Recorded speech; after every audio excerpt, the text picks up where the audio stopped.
Hey everybody, welcome back to Market and Sectors. My name is Mike Fairbourn. It's great to be back with you. Excited to look and just see what we've got going on with markets and sectors. There are a few different items to look at specifically that I want to take a look at. Big picture, what are we seeing? Maybe some different indicators that are showing us on a big picture time frame. I think we all might know though what's happening on a short to intermediate term. Folks, it's hard to argue with all-time new highs across many of the markets here. So we'll go ahead and dive into that just momentarily. Would like to welcome, we do have Kevin Horner in the chat, good friend of mine. Appreciate Kevin being here, very knowledgeable, has some great classes as well. Encourage you to take a look at. Hello to each of you. It's nice to have you here, and looking forward to any questions, comments you have. We love to see those coming through. I'll try to address those. Kevin does a great job with that. But if there's anything that I can, address visually, you can let me know on that, or Kevin might shoot me a little message. I can definitely show that if that comes up. But definitely want to address that, folks. So let's do this. Let's just dive on into our disclosures so we get going here. Information here is for general information purposes only. Should not be considered an individualized recommendation or personalized investment advice. Schwab does not recommend the use of technical analysis as a sole means of investment research. The paper money software application is for educational purposes only. Some additional points to keep in mind. Investing involves risk, including, for some products, more than your initial investment.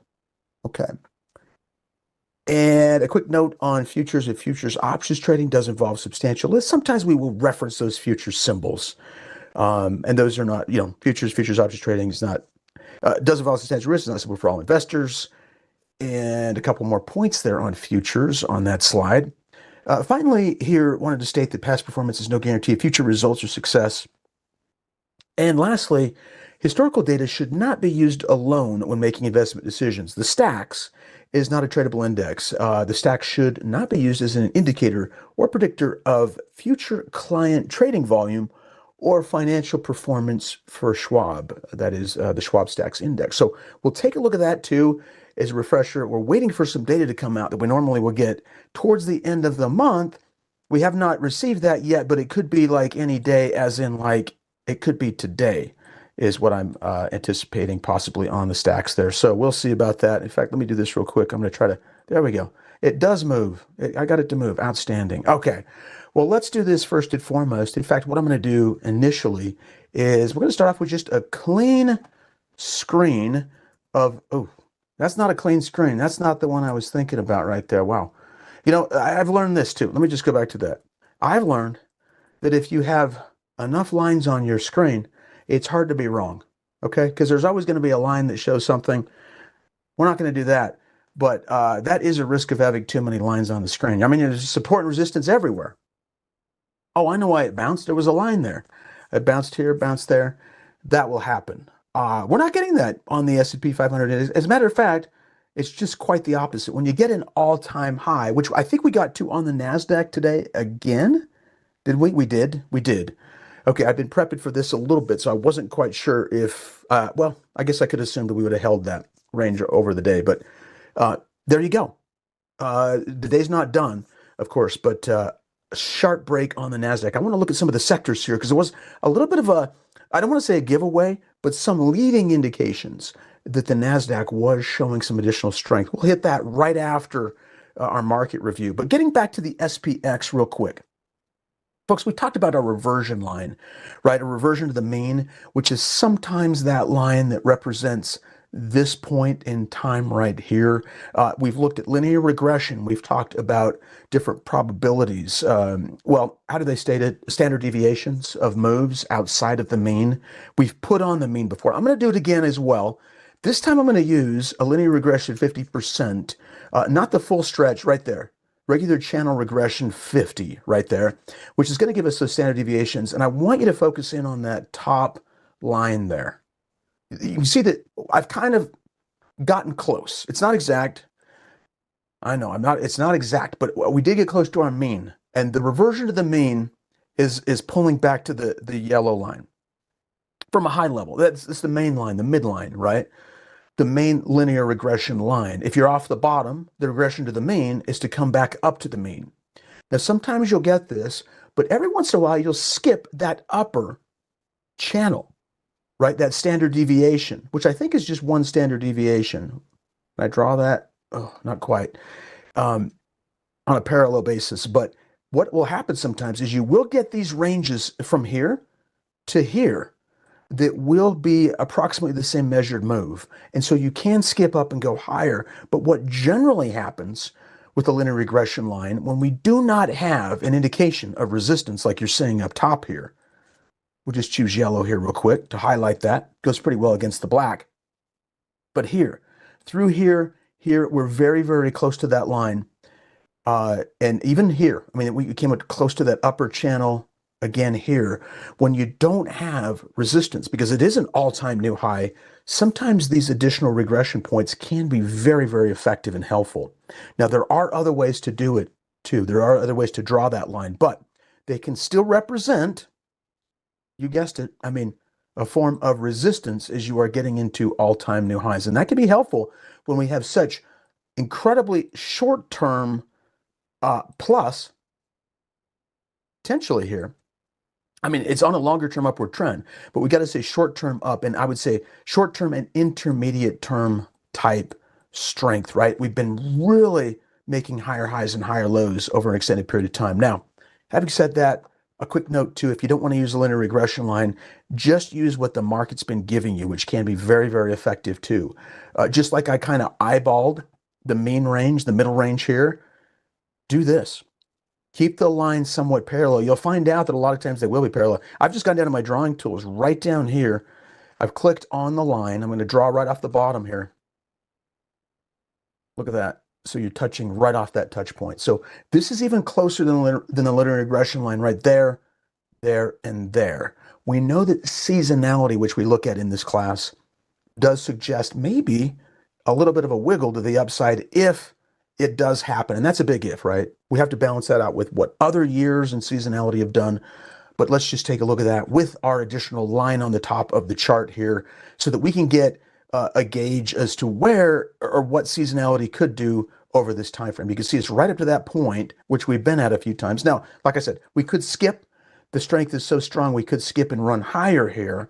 But what has happened on average, 5 years, 10-year, and 20, is we've had this slow meandering on average. That's made up of stronger moves and weaker moves, but this is interesting because there's a lot to kind of suggest that taking out highs here, it looks like a seasonal, regular sort of seasonal average move, which is what we'll get from time to time. So watch that, but we could be at resistance nonetheless. Okay, so let's jump back here right to where we were. I do want to address the NDX making those new highs as well. A quick note on the NDX, we were getting, if I can draw in, actually, I'm a fan of actually drawing in a lot of price patterns in here. This is kind of like an ascending triangle, as you can see it right here. It is ascending, folks. And look at that. If I keep drawing that line up, boom, we start touching off all those lines right there. Now, generally the direction of the trend, this is clearly a positive. This is a positive. Because a lot of times what you'll do is you'll break above that upper channel, but we've touched off it. So it is operating as resistance. And where are we at right now? Well, we're up 1.1%, but we're right at that line. We're right at the top of that channel line right now. As you can see, you kind of have to look kind of close, but we're right there. And then what's happening is, sometimes with the direction of the trend is this kind of triangle, ascending triangle gets tighter and tighter and tighter. If we can take out the upper level right there, sometimes traders put a question mark there, will anticipate prices actually breaking a bit higher there. Okay, so we'll see if that does unfold right there, but we are getting ascending triangle, and those have been known to be quite strong. Will we break out and sharply move higher at the end of the year? Let's do this too. Let's just quickly, since this is exactly what this class is for, just take a look at seasonality for the NDX. It's a little bit stronger. As a matter of fact, we don't kind of do this on the SPX where we sort of kind of hold a little bit lower. The NASDAQ actually makes it looks like on average a yearly high. And then going into January, February, about mid-February, and by the way, this is all the impact of the coronavirus. If you take out the coronavirus, you tend to run up to March like we've done, let's say, like last year previously. We might get back to our historical numbers that way. March tends to be a strong number too. Keyword, I got to go back to it, tends to be a strong number. Okay, let's do it. That's last one. We can't go any further without looking at the rut, and there's a lot going on right here. The one thing with the Russell 2000 right now is our last review of market indices, big picture. Zooming in on it so you can see this more clearly. This was a longer term support and resistance level. I'm going to take this out. That thing's been on my chart for about 3 years. Folks, today is the day where we get rid of it because we broke above that level. Now we've got more resistance, support resistance through there, but look where we're at. We're above it. Gap here, held the gap. We shot higher. Now, we can say this. Historically, this was a big move. It almost looked like, and I think a lot of people were anticipating this upwards trajectory was going to continue on into the future. They were thinking, boy, that was a big fake out day too. Talk about a fake out. That's a shooting star. Wow. I mean, that was green at one point. It looked like it was breaking higher. And then you failed, and then you dipped some more, and you stayed flat for how many more months? Several. Notice over here, we're not getting that, at least not yet.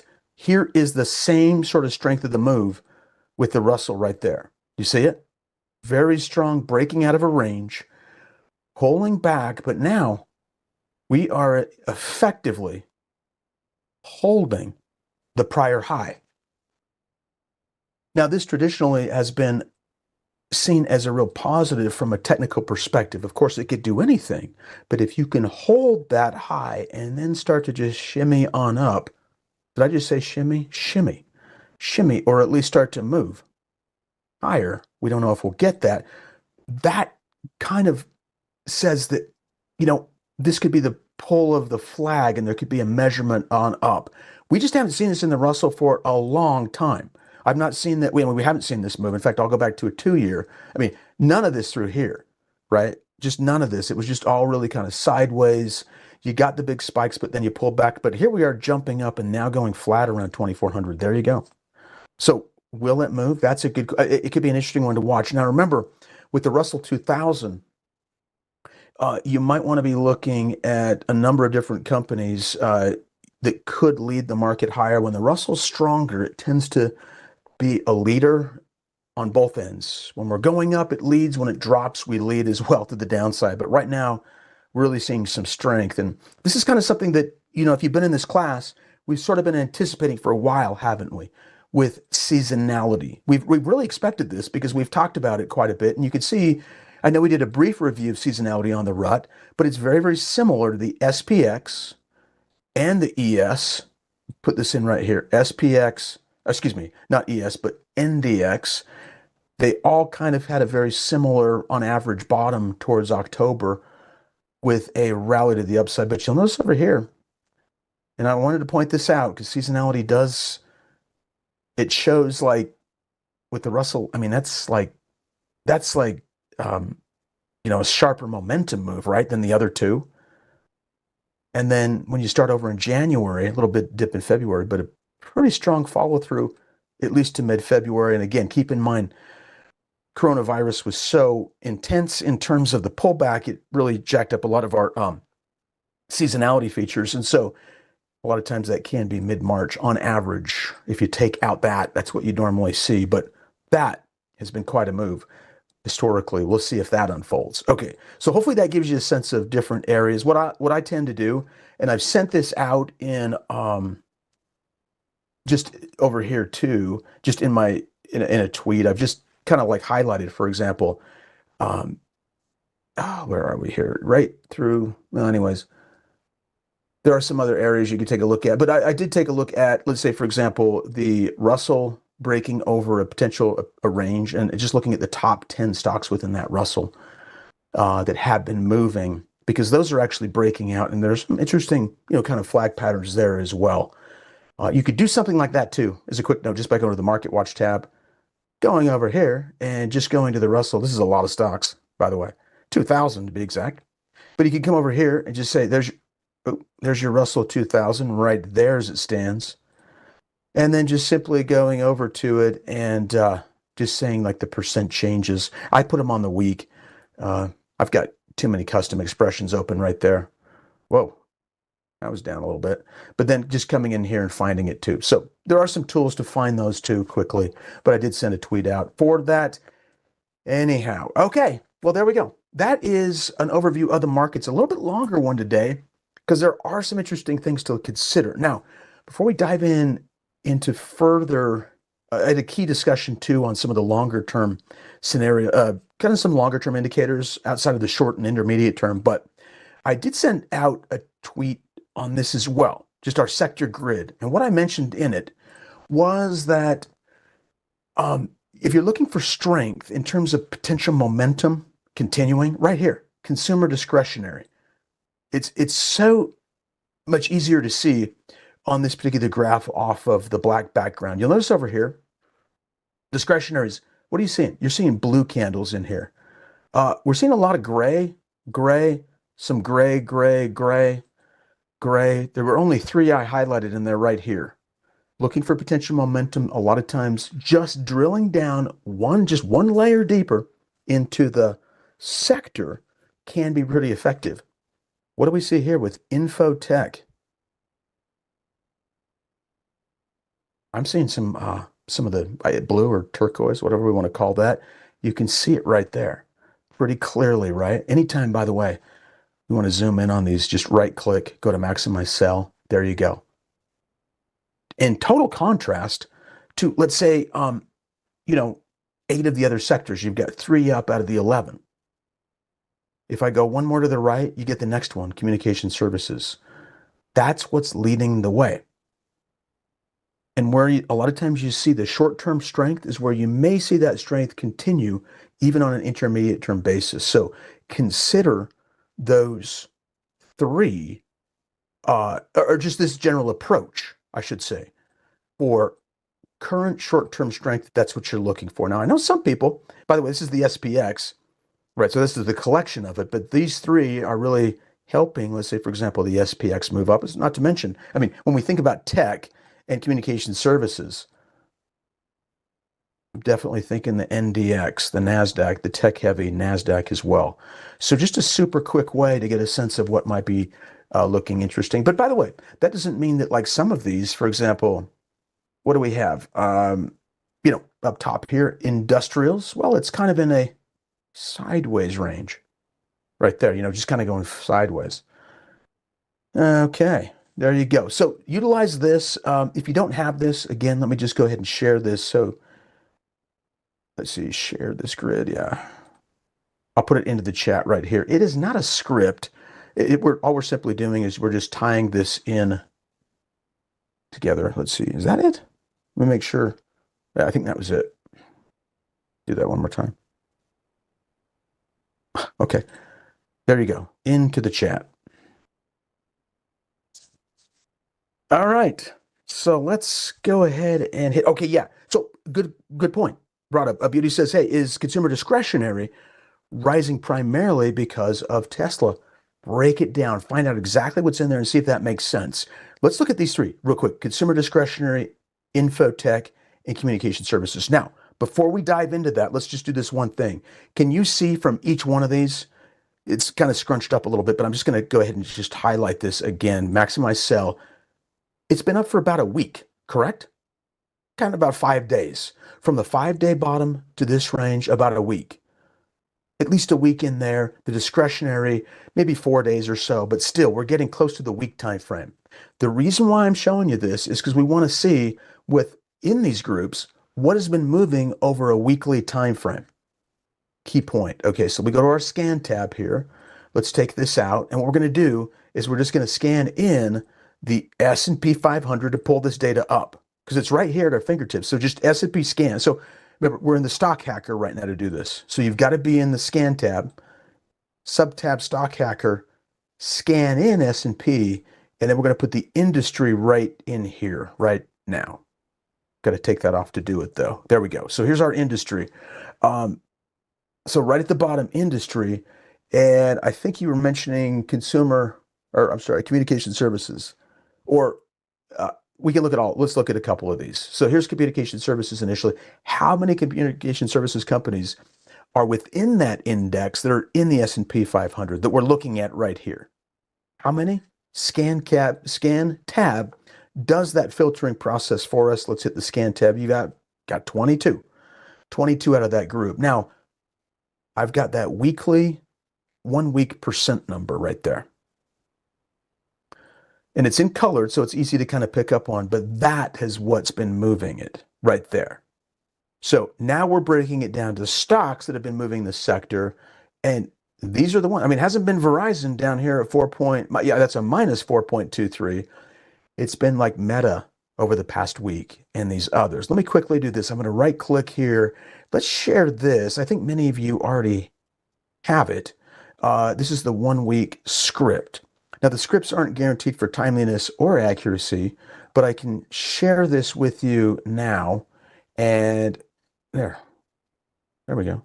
And then you can utilize this too into your Thinkorswim platform as well, if you'd like that. Okay, so it's just right there. All right. Okay, so very good. So that's where we're at there. So that's a way to do it, right? And once you have this up, Beauty and everybody, just go right back into this other area. By industry, we can go into, let me just see if I can take a quick look at this. Information technology. We're going to scan through all of them. And that's the one up top, not the sub-industries, but the collective group altogether, right? So this was communication services, because you might want to find out exactly what's going on. So this year we got 67. We've got to open this up a little bit more to gather more of those. We can jump to 200 here and we'll get all 67. That's important because as we're doing our 1 week percent number here, we want to see what's been moving over that time frame to help answer that question that was posed by Beauty here. And by the way, the beauty of this is, if I just say that again, is that we can we can do this in ascending order, or descending order, I should say, from the top on down. And there you go, super micro, LRCX. We could add another column in here to look at industries specifically if we wanted to, but there you go. So hopefully that helps answer the question. As it turns out, there are a lot of companies in information technology that are likely accounting for the move within the sector. Because, right, we're looking at the specific one too. We're looking at what's behind this. This is the S&P communication services sector, and that's exactly what we're pulling up, those 67 companies, and there are quite a few in green that are adding to that 1 week, and that can really help to spot this for you. It's so nice because, I mean, you have all this I'm just making a few clicks here, just clicking over the scan tab, making sure I'm in the stock hacker to do this, and then you got it right there. Okay, we good on that? We took it to the next step, but very, very, it's just a great tool to have right there, but a cool way just to drill down from the top on down. All right, so let's do this. I wanted to talk also about the stacks. Let's get that stacks pulled up right there. There is the stacks. We read the disclosure on the stacks earlier. And by the way, you can get to the stacks just by going to schwab.com, signing in. You can go to stacks, or you can just type in stacks, but it can actually email you. It can email you the stacks when it does come out. But this is the monthly summary of the stacks.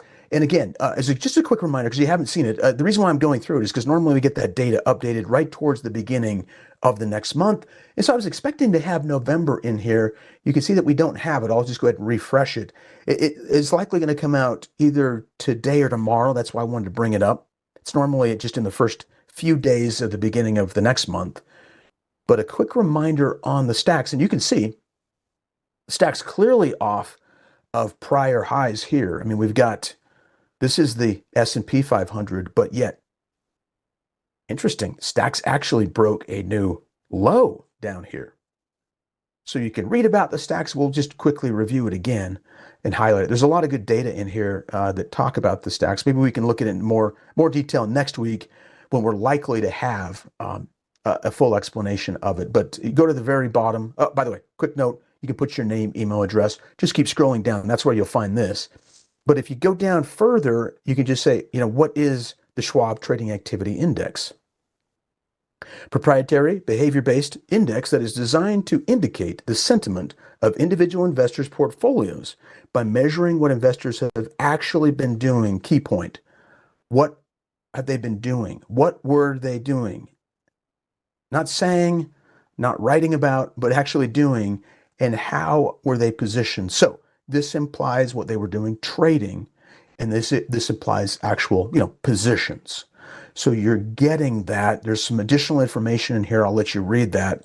In fact, I'll just do this real quick. You should be able to just get to this right here with this link. I'll throw it in so you can just have that if you want to save that Stacks link to click on, okay? But it is an interesting tool. I was hoping it would be updated by the time we started, but it didn't. So probably tomorrow, but likely before the end of this week, and we'll review it next week just to see how it's been doing relative to the market. Because I wanted to tie this in a little bit too with, push this back down, and I wanted to go into another big picture, sort of an indication in terms of valuations. In fact, let's do this. Let me just click on one thing. I just wanted to confirm just one compliance issue. Okay, we're all set. Really appreciate my compliance group assisting with this.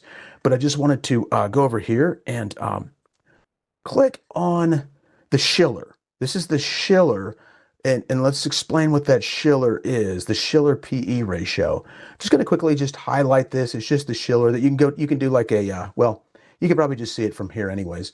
But, the Shiller itself is oh, look at that. There we go.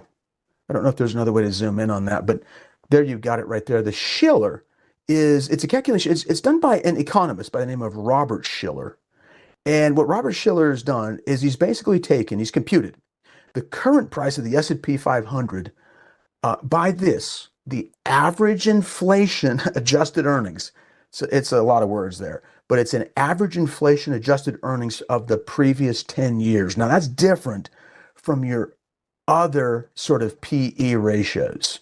Let's see if I can really just get in on, there we go. That's close enough, huh? Okay, other PE ratios. And so the other average PE ratio is just on an annual type basis, right? It's just annually. 1 year, 4 quarters. Now we're looking at 10 years. And this is done to smooth out really kind of the earnings volatility of an average 10-year. And that does give us a bit of a longer term perspective on whether stocks are overvalued or undervalued. Now, folks, let me ask you this. If the PE ratio is higher, what does that mean? It could be overvalued, right? That's the idea. If it's lower, it could be undervalued. Right now, we're approaching like an all-time, okay, yeah, I guess that's safe to say. This is 1880. So I'm just going to highlight that, yeah, going back to 1880, here you are at 2000. We remember the dot-com bubble. But, I mean, behind the scenes, it's safe to say, I mean, we're seeing some short-term strength. We're seeing some interesting indications for the possibility of a seasonality pull to the end of a seasonal year, a retail end of the year. It looks like, I mean, all-time new highs. But just taking a look at the Shiller ratio here, you can see the size of that move, right? So I wanted to just throw this out there, but I think many of you understand the interpretation of what the Shiller PE ratio, I mean, what a PE ratio does. This is just the Shiller. So it does tend to cut out a lot of the volatility because we got a smoothing, and it's also inflation adjusted too. So there's a lot of interesting aspects that you'll get out of that, but there you go. So you can see that we had a spike. It looked like it was like right ahead of COVID, the COVID pandemic, and then we dipped, and then here we are again. I think we're just slightly exceeding it right now, and I think we're probably a little bit higher today. Because why? Well, we're making all-time new highs. So just behind the scenes, be mindful that the valuations are really quite high. A simple Google search will get you this, folks. But yeah, if you want to just go ahead and take a look at it on the X here, I'll go ahead and throw that in as well so that you've got access to that. Okay. So that's listed down there if you want to take a look at it. But I sent that through just for you guys. Just it's something to be, maybe park that in the back of your mind. Hey, how are valuations doing? They're a little bit high. They're a little bit high right now. All right. So let's do this. We're going to go back into our standard review because there's a lot we've got to look at here as well. Oops, sorry about that. We'll go right in here and go into our market forecast, market and sectors. We'll hit the market forecast right after, but there are market and sectors. Okay, so looking down here, we did see that we did go our McClellan, a 2 to 3 week time frame. Let's just see how that's unfolding, because we normally will see a 2 to 3 week time frame once you get below 100 and then back up minus 70, according to his name's Tom McClellan. He'll say 2 to 3, I'll put it down here, weeks of strength on off the bottom. And if you're going below this, 2 to 3 weeks of weakness. Now, what's interesting is we ran up fairly quickly. And what did we do? We actually hit right over here an area where we said it could be now 2 to 3 weeks to the downside. Seasonality is, again, like we addressed earlier, might play effect if it does follow like it normally does, but towards the end of the year on average. But keep that in mind. That's, we had a 2 to 3 week up, 2 to 3 week down. If we still stick with that 2 to 3 weeks, it fits very, very nicely to the upside in terms of when did we get that crossover, probably real close to right there. Let's just go ahead and do a quick measure by using a Thinkorswim drawing tool right here. I'm going to click on that day that we got that notification, but I'm going to click on it a little bit lower so we can see it. And then where would our 3 weeks be? Probably about right there. That's generally on minimum it can run. Okay. So McClellan oscillator, at least on that initial indication, might say 2 to 3 weeks or more.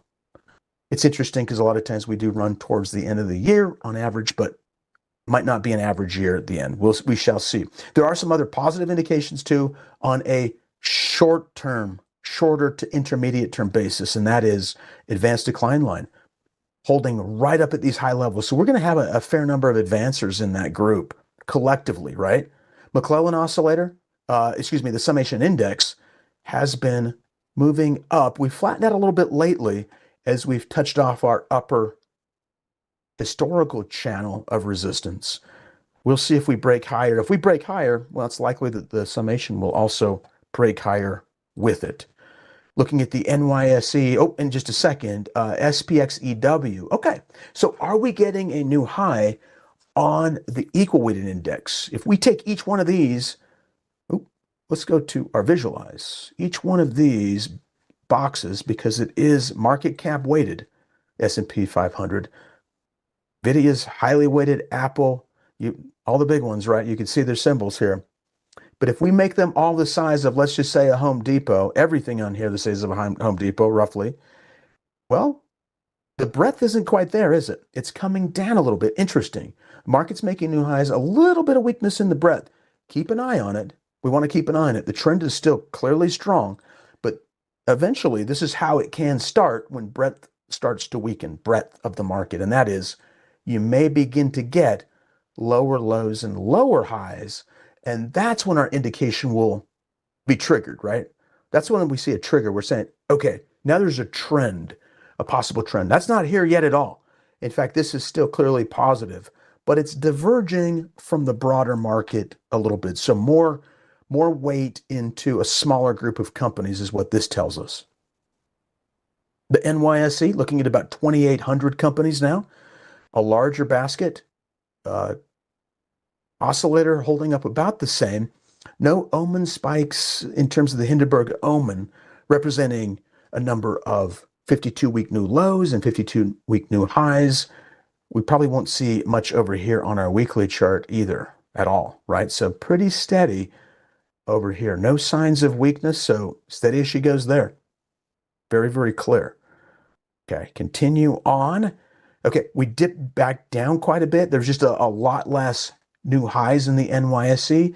That would generally be expected, right? We'll look at the NYSE here next as we look at the price of it here. But we did clear our 250, or you could even say a 275 range level. We got actually a new high over here. I think it's a new high. Yeah, I believe so. Let's just draw this. Yes, it is a new high slightly over here. And when you get the new highs, again, positive in the market, relatively speaking. That was upwards getting close to 450 stocks getting new highs. And so breadth is there. That's why we wouldn't expect to see normally a Hindenburg omen spike, but they'll all start to kind of line up individually in their own way, oftentimes, if we do run into some breadth weakness there as well. So let's scoot on over here and just take a look at this. Well, that's just our seasonality. We've already hit that one pretty good. And there is our 30-minute chart, which is really kind of cool because this longer term trend line that we saw for potential resistance, where are we? We're literally right at it. We've begun to slow up there upwards of that level. So that's the question. Will we break above? Will we hold it? Will we start to dip a little bit? It's just good to know that it could happen and we could have eyes on it now because we're right there. All right. Now, scooting on down to our market forecast using just this proprietary indicator for Thinkorswim, and we're just focusing in on the intermediate term line, right? This is the only one I have selected. Wait, let me show you this just so we're all on the same page. So up top, I've added market forecast into this grid. Over here to the right, the only one I have the show plot on right over here is intermediate. That's what I mean by that, just the intermediate term line. These are very short term. This is used for the market specifically. How are we doing here? We're doing really, really well in terms of what the market forecast suggests. The market forecast says if you are above 80, I'm just going to eyeball it through here. It's probably about right in there somewhere. If you are above 80, it doesn't matter the direction of the trend is the way some traders will use the market forecast. It doesn't matter the direction of this line. So this line, I'll switch colors here, can be going down. As long as we're above 80, the market forecast is giving us, the way some traders use it, it's giving them like the go ahead to say, yeah, if you're looking for bullish trades, well, you might find bullish trades here when you're above that level. Go back and prove this to yourself too. Go back, several years and just see what happens when you get above 80, for example. Do you tend to get, higher highs and higher lows? Let's do this over here too. This is kind of a longer stretch, maybe 4 months or so. We held above that 80, generally speaking, and there was bullishness, right? Also, another indication of bullishness, so you don't have to be above 80. That's just like any direction that line's going, as long as you're above 80. It's giving you the bullish indication, right? The market could continue to show strength. But if we are below the 20, let's put that in red. And then we're probably done with discussing this portion of it. But if you're below the 20 and the line doesn't matter if it's going up or down, that would be construed as bearish. So I'll just put bear right down here at the bottom. If you're below that 20, we're nowhere near that right now. The only difference is that middle range. And the middle range says that if you are above 20 or even below 80, as long as the line of the market forecast indicator, the intermediate term line to be specific, the only one we've got, is going higher, which it is. If it's going up, that could still be construed as a bullish indication. Just put that in quotes there, a bullish indication, stating that, hey, the market, according to the way that traders will use this, many of them will, or investors, is that it's giving the go-ahead to look for the purchase of individual stocks. Like they're saying, hey, the market's strong enough. You wouldn't necessarily, well, you could look to even, like we're saying, bullish positions, adding it necessarily. Okay. All right. So there's that. Holding up in that range, and that I'll show you on a 2-year so you can see it, but go back and take a look at these. Sometimes, you're getting above that 80, right about there. So like for that month, really quite strong, a little bit of a dip, but a lot of still spiking and upward moves as you get above 80. And then sometimes if it's just very steady, it just kind of holds above this level. Okay, so we've got that there. Wanted to hit volume profile as well over here. Let's do this. I'm going to go ahead and narrow this down to a shorter term time frame. Now, we did switch over into the ES to do this because we have to have volume. The SPX itself does not have volume, so we went to the futures. Now, there's also an ETF for the S&P 500 as well, but we're going to be using the futures in this class. And so let's go ahead and take a look at that. Yeah, let's do this. Let's go to a 6-month chart. A lot of this data is really quite old. In fact, I'm going to go actually to a 3-month. I can add in a 3-month. You know what? I'm going to keep bringing this down. Here's our 3-month right there. Okay, so where are the spikes and where might we see potential support being bolstered? And I'm saying support as in like horizontal support. Where might that horizontal support be bolstered with just the amount of trades taking place? Now we're seeing this volume down here. So volume, right? And this volume is being transferred to the actual prices. So we don't know what prices this volume came in at. We have an idea. It came in here in this range. But that's the beauty of this volume profile. It's a great tool for on the Thinkorswim platform. And if you don't have this tool, folks, you'd never see these indications. So if you come over here and take a look at this, look right there. How about this prior? Oh, let's use a different color. That's not going to work. Let's go over here. Right there at that prior high, there's a high right there. Oh, so it's suggesting that there could be support there too. It's it's saying, hey, there's a lot of trading activity referred to as a volume node. These spikes are. There's another volume node right there, right there.